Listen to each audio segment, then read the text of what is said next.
Shalom, selamat pagi Bapak Ibu Saudara yang dikasihi Tuhan Yesus Kristus. Selamat kita berjumpa kembali dalam renungan pada pagi hari ini.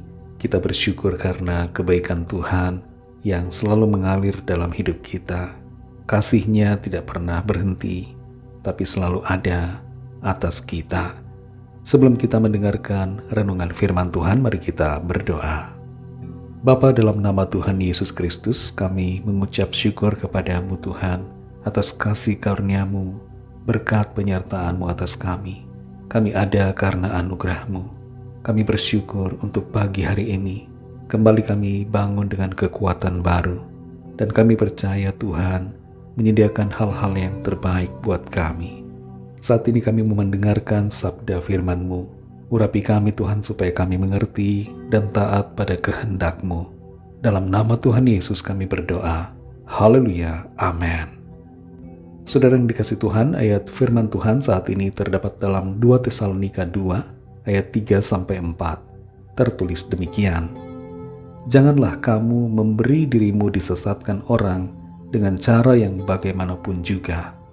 Sebab sebelum hari itu haruslah datang dahulu murtad dan haruslah dinyatakan dahulu manusia durhaka yang harus binasa, yaitu lawan yang meninggikan diri di atas segala yang disebut atau yang disembah sebagai Allah. Bahkan ia duduk di bait Allah dan mau menyatakan diri sebagai Allah. Saudara yang dikasih Tuhan, perang antara Rusia dan Ukraina masih terjadi saat ini. Bahkan Ukraina semakin masuk ke wilayah Rusia dan memberikan serangan di beberapa wilayah. Konflik di Timur Tengah antara Israel melawan Lebanon dan Palestina serta Iran juga semakin memanas. Kondisi ini membuat kita mungkin berpikir hari Tuhan sudah dekat. Memang perang akan menjadi salah satu tandanya, tapi bukan itu saja tanda dari kedatangan Tuhan yang kedua kali. Dalam 2 Tesalonika 2 ayat 3-4 ini dikatakan, janganlah kamu memberi dirimu disesatkan orang dengan cara yang bagaimanapun juga. Sebab sebelum hari itu haruslah datang dahulu murtad dan haruslah dinyatakan dahulu manusia durhaka yang harus binasa, yaitu lawan yang meninggikan diri di atas segala yang disebut atau yang disembah sebagai Allah. Bahkan ia duduk di bait Allah dan mau menyatakan diri sebagai Allah. Dalam jemaat di Tesalonika pada waktu itu, ada orang-orang yang mengajarkan bahwa hari Tuhan sudah tiba, padahal belum. Sepanjang sejarah sejak kedatangan Tuhan yang pertama sebagai manusia sampai hari ini, sudah beberapa kali terjadi peristiwa di mana ada yang mengajarkan bahwa Tuhan Yesus sudah datang yang kedua kali. Pandangan seperti ini disebut dengan preterisme. Para penganut preterisme percaya bahwa semua nubuat dalam surat Wahyu telah digenapi. Mereka percaya bahwa Tuhan Yesus sudah datang ke bumi untuk kedua kalinya, dan masa sekarang ini merupakan masa langit baru dan bumi baru. Tentu saja pandangan ini tidak benar, karena Tuhan Yesus sesungguhnya belum datang di akhir zaman. Wahyu 1 ayat 7 menyatakan bahwa ketika Tuhan Yesus datang, semua mata akan melihat Dia dalam awan-awan. Artinya bahwa kedatangan Tuhan Yesus yang kedua kali akan disaksikan oleh banyak orang. Bahkan semua penduduk bumi akan melihat peristiwa yang besar itu. Sebelum kedatangan Tuhan Yesus, dinyatakan dalam ayat ini bahwa akan ada seorang manusia durhaka, akan datang dahulu murtad, yaitu seorang antikristus yang akan meninggikan dirinya dan akan membuat banyak orang berbalik dari Tuhan. Saudara yang dikasihi Tuhan, hari Tuhan belum tiba. Tuhan Yesus belum datang yang kedua kalinya. Dan ini berarti bahwa masih ada kesempatan bagi kita untuk hidup memuliakannya, menuruti kehendak-Nya, dan menjadi garam serta terang bagi dunia ini. Jangan kita mudah disesatkan dengan berbagai ajaran yang tidak sesuai dengan kebenaran. Biarlah kita selalu menggantungkan diri kita pada kebenaran firman Tuhan dan hidup menuruti pimpinan Roh Kudus.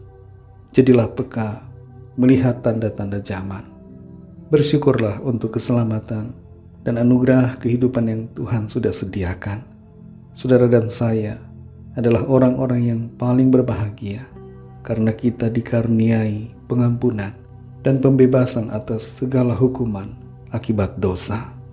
Tetaplah berjaga-jaga di akhir zaman ini. Jangan lemah menghadapi berbagai situasi, tantangan dan ujian yang ada. Tetap berpegang pada firman Tuhan dan lebih lagi mengasihi Tuhan dengan segenap hati kita. Mari kita berdoa. Terima kasih Tuhan Yesus, kami bersyukur untuk firman-Mu yang sudah kami dengar pada saat ini, mengajarkan kepada kami untuk lebih lagi mengerti tanda-tanda zaman, menyadari bahwa Tuhan Engkau belum datang yang kedua kali.